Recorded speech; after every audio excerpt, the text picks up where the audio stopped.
नमस्कार, खबरों के सफरनामे में आपका स्वागत है। मैं हूं आस्था। रुक करते हैं खबरों का। प्रधानमंत्री नरेंद्र मोदी ने 18 जून यानी कि आज मन की बात के 102वें एपिसोड में लोगों को संबोधित किया। इस एपिसोड में उन्होंने योग दिवस, इमरजेंसी, स्पोर्ट्स 2025 तक भारत को टीबी मुक्त बनाने के अभियान और प्रकृति संरक्षण को लेकर बात की। इसके अलावा उन्होंने विपर्जॉय तूफान के दौरान कच्छ के लोगों की हिम्मत की भी तारीफ की।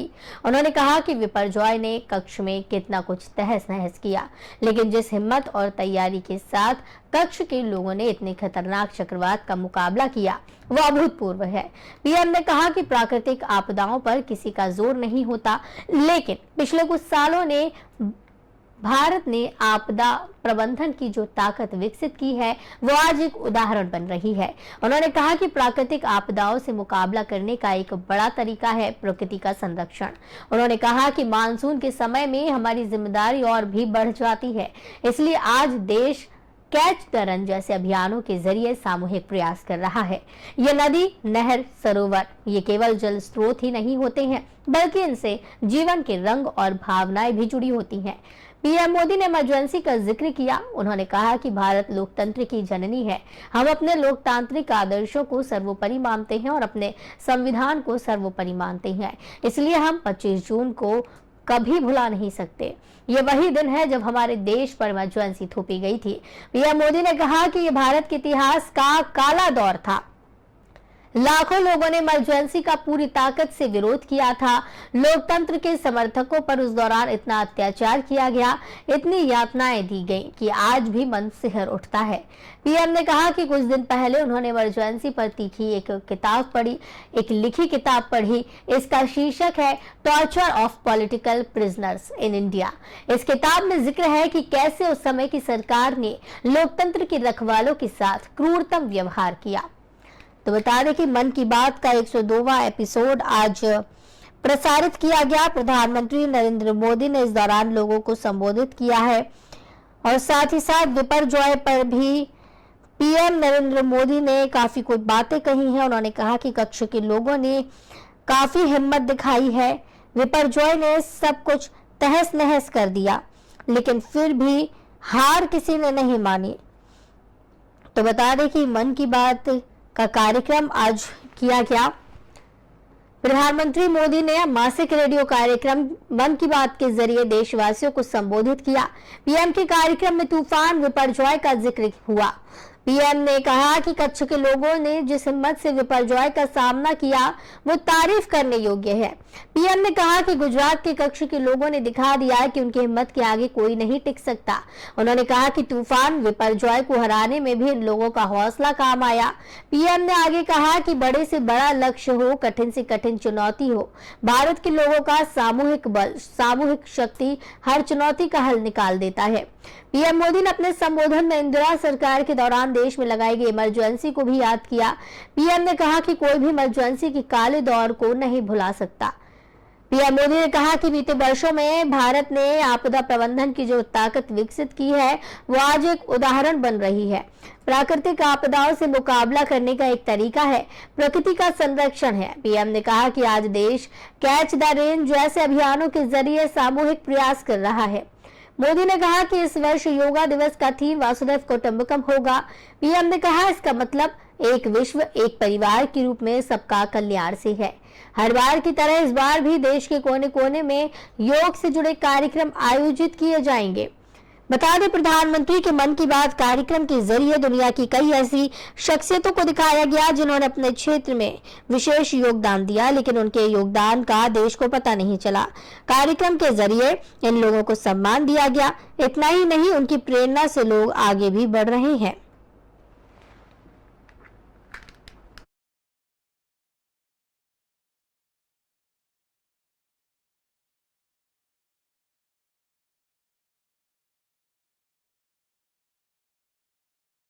ने आज मन की बात कार्यक्रम को संबोधित किया है और इस दौरान देशवासियों को संबोधित करते हुए उन्होंने तूफान विपर्जॉय का भी जिक्र किया है।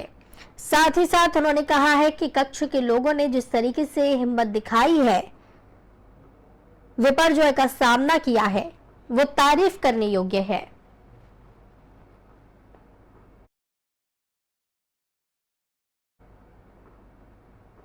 सुहेलदेव भारतीय समाज पार्टी के राष्ट्रीय अध्यक्ष ओम प्रकाश राजभर ने बीजेपी से गठबंधन को लेकर कहा कि राजनीति में सब संभव है, सभी के लिए हमारे दरवाजे खुले हैं, कोई रोक नहीं है, मेरी कोई बड़ी डिमांड नहीं है, सारी बात हमारी नहीं मानी जा सकती, हम उनकी सारी बातें नहीं मान सकते, कुछ हमारी भी मानी जाएगी, कुछ बात उनकी भी मानी जाएगी तो कमोवेश बात बन सकती है। राजभर अपने परिचित बीजेपी नेता से मिले भदोही पहुंचे थे।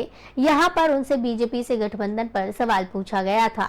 उन्होंने इस दौरान कहा कि जिस पर उन्होंने हम उस स्थिति में यूपी में नहीं है तो दिल्ली में क्या बात करें, हम दिल्ली में सरकार नहीं बनाते, हमें दिल्ली में सरकार नहीं बनानी है, लेकिन हम ख्वाहिश है कि दिल्ली में हमारी उपस्थिति हो जाए। इसके अलावा वाराणसी में सीएम योगी आदित्यनाथ के साथ मुलाकात की चर्चाओं पर राजभर ने कहा कि हमारी उनसे कोई मुलाकात नहीं हुई, सर्किट हाउस में मेरा और उनका पहुंचना इत्तेफाक था। सूत्रों के हवाले से खबर चल रही है तो हम क्या करें, हमारी मुलाकात नहीं हुई और हमने उनसे मिलने की कोशिश भी नहीं की। योगी गुरुवार को अपने 2 दिवसीय दौरे पर वाराणसी पहुंचे थे। इस दौरान वो वाराणसी दक्षिण के विधायक नीलकंठ तिवारी के भाई के रिसेप्शन पार्टी में शामिल हुए। इससे पहले सीएम योगी सर्किट हाउस गए थे। बताया गया था कि यहीं उनकी ओम प्रकाश राजभर के साथ करीब 25 मिनट तक बातचीत चली थी। ओपी राजभर के बयान से ऐसा लग रहा है कि गठबंधन में उनके लिए सीटों की संख्या मायने नहीं रखती, बस वो सरकार में शामिल रहकर पार्टी को मजबूत करना चाहती हैं। 2017 में राजभर ने बीजेपी के साथ गठबंधन किया था, हालांकि बाद में गठबंधन टूटा। इसके बाद राजभर सपा के साथ चले गए, हालांकि वहां से भी उन्होंने नाता तोड़ लिया। लोकसभा चुनाव सामने आते ही एक बार फिर ओम प्रकाश राजभर और बीजेपी नेताओं के बीच नजदीकियां बढ़नी शुरू हो गई हैं।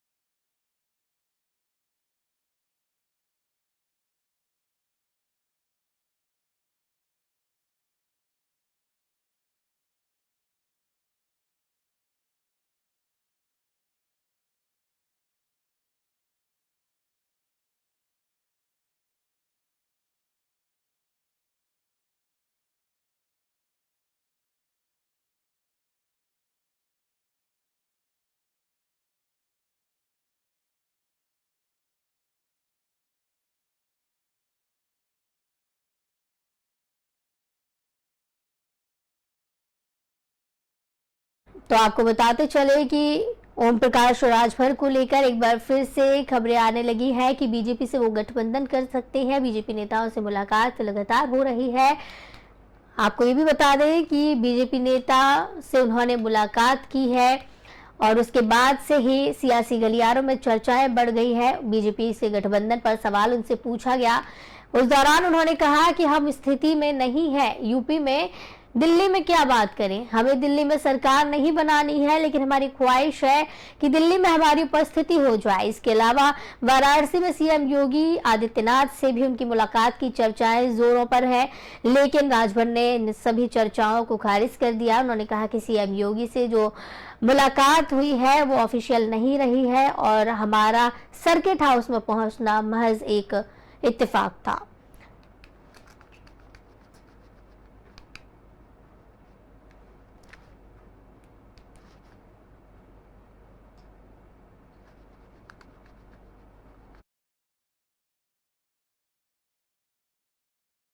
के लिए हमारे साथ इस खबर की जानकारी के लिए हमारे साथ रवि राजपूत हमारे सहयोगी जुड़ गए हैं। रवि, उत्तर प्रदेश में एक बार फिर ओम प्रकाश राजभर चर्चाओं पे हैं, एक बार फिर से क्या बीजेपी में जा सकते हैं, ये चर्चाएं जोर पकड़ रही हैं। आपने बड़ी बात कही है। दरअसल है क्या कि आने वाले कल में 2024 का लोकसभा चुनाव है, उसके पहले तमाम स्थानीय पार्टी हो, चाहे क्षेत्रीय पार्टी हो या फिर नेशनल पार्टी हो, सब एक दूसरे के साथ गठबंधन और गठजोड़ की प्रक्रिया शुरू कर चुकी हैं। और उत्तर प्रदेश एक ऐसा राज्य जहां पर लोकसभा की 80 सीटें हैं, इसको लेकर तमाम राजनीतिक पार्टियों की नजर उत्तर प्रदेश पे खास तौर पर है। स्थानीय पार्टी के तौर पर सुहेलदेव समाज पार्टी, जिसके प्रमुख है ओपी राजभर, ओम प्रकाश राजभर, अपने आप में वो गठबंधन, गठजोड़ और इधर से उधर, जिसे हम राजनीति में ये जानते हैं कि कोई किसी का नहीं होता, ये ओपी राजभर ने ये दिखाते हुए नजर आ रहे रहे हैं। दरअसल कहानी क्या है कि ओम प्रकाश राजभर के बेटे की रिसेप्शन पार्टी थी। उस दौरान ये माना जा रहा था कि उसके पहले तक ये माना जा रहा था कि वो समाजवादी पार्टी के साथ लोकसभा चुनाव में भी जा सकते हैं, लेकिन रिसेप्शन पार्टी में बीजेपी के डिप्टी सीएम केशव प्रसाद मौर्य और बीजेपी के कई मंत्री और विधायक और सांसद यानी कहा जाए तो उनके रिसेप्शन पार्टी में पहुंचे। सबकी अटकलें ये लगी नहीं लगी, सबकी ये सोच में आ गया कि पक्का है कि ओपी राजभर इस बार बीजेपी के साथ जा सकते हैं, लेकिन इस पर पूर्ण विराम लग गया था एक समय के बाद। लेकिन उसके बाद वाराणसी में अचानक सर्किट हाउस में सीएम योगी से 25 मिनट की वो जो मुलाकात थी ओपी राजभर की, वो अपने आप में अहम थी। अभी इस मुद्दे को लेकर उत्तर प्रदेश की राजनीति में ये माना जा रहा था कि ओम प्रकाश राजभर हो या तमाम जो क्षेत्रीय पार्टी, चाहे बीएसपी हो, समाजवादी पार्टी हो, या फिर जो शिवपाल यादव के साथ अन्य जो पार्टियां हैं वो समाजवादी पार्टी के साथ एक गठबंधन के तौर पर दिखने वाली थी, लेकिन अब उस पर खंडित नजर आ रहा है। और ओम प्रकाश राजभर की पूर्वांचल में एक अच्छी पकड़ है, चाहे वाराणसी हो, मिर्जापुर हो, तमाम वो जो क्षेत्र है, चाहे गोरखपुर हो, उधर बहराइच है, तमाम जो क्षेत्र है पूरी तरीके से ओपी राजभर यानी कि राजभर जो समुदाय है यानी कि पिछड़ी जो जात के लोग हैं वो पूरी तरीके से उस क्षेत्र में। तो ओपी राजभर ये चाहते हैं कि लोकसभा चुनाव में अगर उनको एक सीट भी मिल जाती है तो उनके लिए बड़ी बात होगी। ये पूरी तरीके से समीकरण आप देख लीजिए। बिहार में अभी तक ये माना जा रहा था कि जीतन राम मांझी जेडीयू के साथ है, लेकिन अब एक बार वहां पे भी गठबंधन पूरी तरीके से महागठबंधन जो बनता नजर आ रहा था वो वहां पे भी विफल होता नजर आ रहा है। वहीं पश्चिम बंगाल की मुख्यमंत्री ममता बनर्जी ने साफ तौर पर कह दिया है कि लेफ्ट के साथ अगर कांग्रेस का गठबंधन होता है तो हमारे साथ गठबंधन नहीं होगा। तो यहाँ पे कांग्रेस का भी अगर नेशनल लेवल पे देखा जाए तो वहां पे भी गठबंधन की प्रक्रिया में कहीं ना कहीं फूट नजर आ रही है। दूसरी तरफ आम आदमी पार्टी की अगर हम बात करें तो आम आदमी पार्टी ने पूरी तरीके से कह दिया कि अगर सदन में हमारा समर्थन कांग्रेस या अन्य पार्टी जो है राज्यसभा में उनके सांसद करते हैं तब तो हम इनके साथ गठबंधन में रहेंगे और महागठबंधन का हिस्सा बनेंगे, अगर नहीं रहते तो हम पूरी तरीके से वहां छोड़ देंगे। तो क्या रवि, यानी कि जिस तरीके से जीतन राम मांझी जो प्रक्रिया जी रवि, जिस तरीके से जीतन राम मांझी बिहार में दिखाई दे रहे हैं, जिस स्थिति में नजर आ रहे हैं, क्या आपको लगता है कि उत्तर प्रदेश में राजभर भी उसी स्थिति में है? बिल्कुल बिल्कुल, आपने आस्था सही पकड़ा। जीतन राम मांझी, एक मांझी समुदाय के लोग बिहार में अधिक संख्या में है और सिर्फ और सिर्फ ये जो लोकल पार्टी, स्थानीय जो पार्टियां होती है, ये अपनी जाति समुदाय को लेकर ही आगे की राजनीति करती हैं। इन्हें ये होता है कि लोकसभा चुनाव में अगर इनके एक दो भी सांसद बन गए तो इनके सदन में बोलने के लिए इनके रास्ते खुल जाएंगे। यही ओम प्रकाश राजभर का है, यही कुल मिलाकर मांझी का है। लेकिन सवाल ये है कि आने वाले कल में राजनीति बिल्कुल बदल रही है और जो रणनीति का हर जो पहलू है बिल्कुल इधर से उधर जाता नजर आ रहा है। कौन किसके साथ है फिलहाल ये स्पष्ट नहीं है, लेकिन 23 जून को पटना में एक महागठबंधन की विशाल रैली है। ये माना जा रहा है कि इस विशाल रैली के अंतर्गत ये पता चल जाएगा कि आखिर महागठबंधन के कौन कौन हिस्सेदार बनने वाले हैं। फिलहाल जो विपक्ष रवि, एक सवाल यहाँ पर ये भी खड़ा हो रहा है कि राजभर में कि नहीं महागठबंधन पूरी तरीके जी रवि, एक सवाल यहाँ ये भी खड़ा हो रहा है कि राजभर ने कहा है कि दिल्ली में सरकार वो नहीं बनाना चाहते, लेकिन वो चाहते हैं कि वहाँ मौजूदगी रहे उनकी। तो क्या आपको लगता है किस तरीके से वो अपनी मौजूदगी दिल्ली में दर्ज करा सकते हैं? क्या वो बीजेपी से? देखिए, आस्था ये आपने बड़ी बात की। उनका ये कहना है कि हम लोकसभा चुनाव में हमें सांसद यानी हमें सीट नहीं चाहिए। उन्हें पता है कि अगर उनको सीट चाहिए तो बीजेपी 80 सीटों पर दावा कर रही है यूपी में कि 80 के 80 सीटों पर हम चुनाव जीतेंगे। उस दौरान में अगर ओपी राजभर बीजेपी के साथ आते हैं और वहां पर ये डिमांड करते हैं कि हमें 1 से 2 सीट चाहिए, तो कहीं ना कहीं बीजेपी के लिए देना और साथ में गठबंधन होना थोड़ा मुश्किल पड़ जाएगा। तो ओपी राजभर का ये मेन वो पॉइंट है कि अगर लोकसभा चुनाव में हम बीजेपी के साथ जाते हैं, अगर 1 सीट हमें पूर्वांचल की कोई भी मिल जाती है, बीजेपी के साथ रहेंगे, तो उम्मीद ये है कि हमें वो सीट पे जीत दर्ज होगी और उसके साथ लोकसभा यानी कि एक सांसद उनका लोकसभा सदन में पहुंच जाएगा। तो ओपी राजभर की जो रणनीति है और जो राजनीति वो आम लोगों से परे है, लेकिन वो आने वाले कल को बड़े बखूबी से पहचानने की उनकी आदत है। अब यूपी विधानसभा चुनाव में आपने देखा होगा समाजवादी पार्टी के साथ जब वो गए थे, तमाम तरीके के प्रश्न उठ रहे थे, तमाम तरीके के सवाल उठ रहे थे, लेकिन वो पलटू राम के नाम से धीरे धीरे जाने जाते हैं। जैसे बिहार में नीतीश कुमार, वैसे अब यूपी में पूरी तरीके से राजभर का नाम आगे बढ़ रहा है। जी बिल्कुल, और जिस तरीके से कहा जा रहा है कि बीजेपी के साथ वो जा सकते हैं, 2017 में भी बीजेपी के साथ थे, चुनाव लड़ा और बीजेपी के साथ होते हुए उसके बाद वो सपा में चले गए, फिर बीजेपी में आ जाएंगे अगर वो, तो क्या उनकी छवि बनेगी? क्या आपको लगता है कि जनता उन पर भरोसा कर पाएगी? राजनीति में कोई किसी का नहीं होता। जी, जनता क्या उन पर भरोसा कर पाएगी? नहीं होता।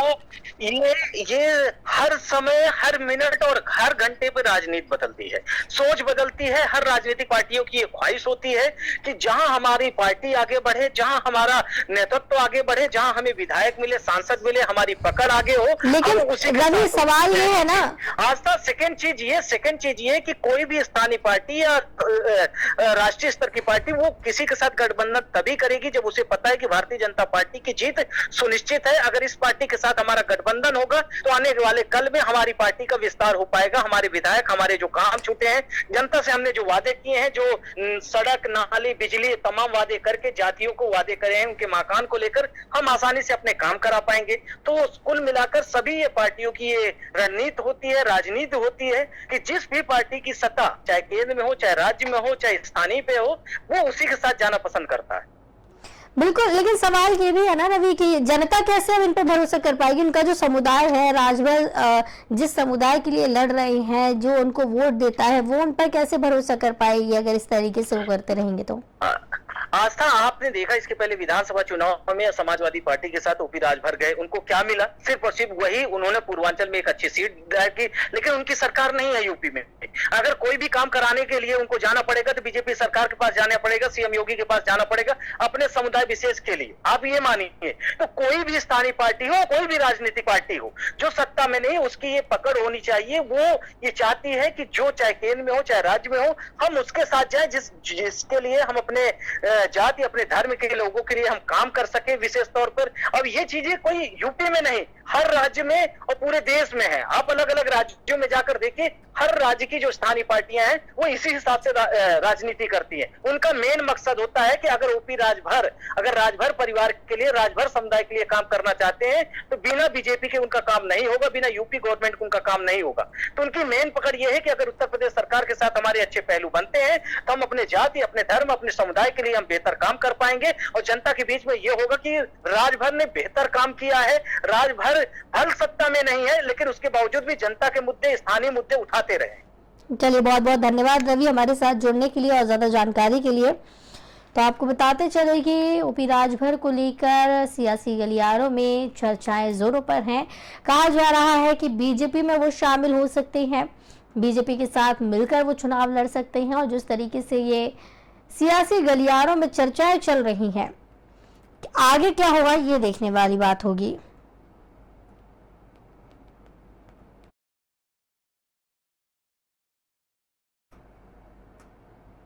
ब्रजभूषण सिंह के खिलाफ 7 महिला पहलवानों की याचिका पर सुप्रीम कोर्ट ने एफआईआर दर्ज करने के आदेश दिए थे। पीड़ित पहलवानों में एक नाबालिग लड़की भी थी।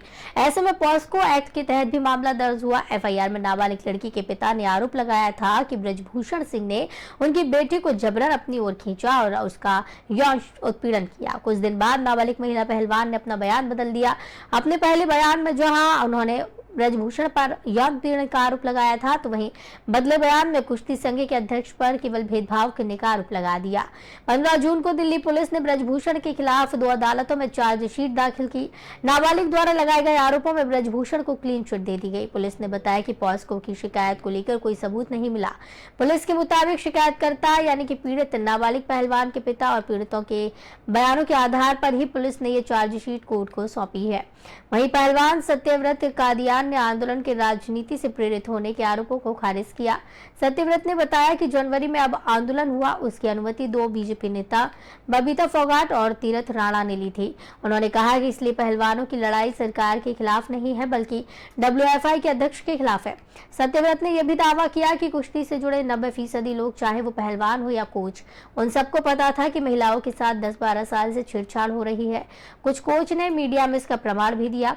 कई लोग इसके खिलाफ आवाज उठाना भी चाहते हैं, लेकिन हमारे कुश्ती समुदाय में एकता की कमी के चलते जो अकेले इस मुद्दे को उठाना चाहते थे, ये बात अध्यक्ष तक पहुंच जाती थी और उस व्यक्ति के करियर में दिक्कत शुरू हो जाती थी।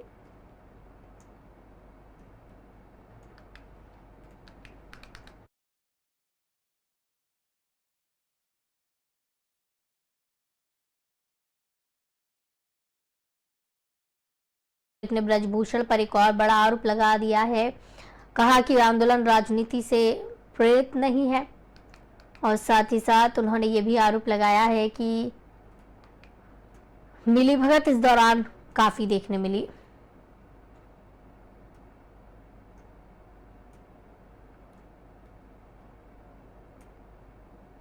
उत्तर प्रदेश और बिहार में पिछले 3 दिनों में जारी हीट वेव, इससे 98 लोगों की मौत हो चुकी है। यूपी में 54 और बिहार में 44 लोग शामिल हैं। उत्तर प्रदेश के बलिया जिले में 15, 16 और 17 जून को बुखार और सांस लेने में तकलीफ की वजह से 400 लोगों को अस्पताल में भर्ती किया गया। इनमें अधिकतर की उम्र 60 साल से ज्यादा है। बिहार के 11 जिलों में हीट वेव का अलर्ट जारी किया गया। यहाँ तापमान 44 डिग्री के आसपास दर्ज किया गया है। इसके अलावा नॉर्थ ईस्ट के राज्य अरुणाचल प्रदेश, असम, मेघालय, नागालैंड, मणिपुर, मिजोरम, त्रिपुरा और सिक्किम में भी बारिश हो रही है।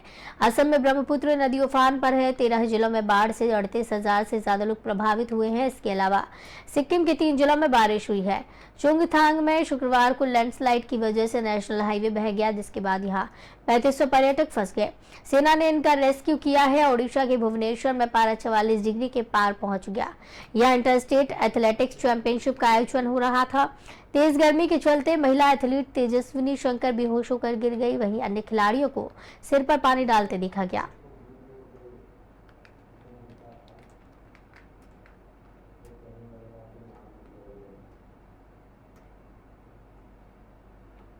तो इस बुलेटिन में फिलहाल इतना ही। मुझे दीजिए इजाजत। नमस्कार।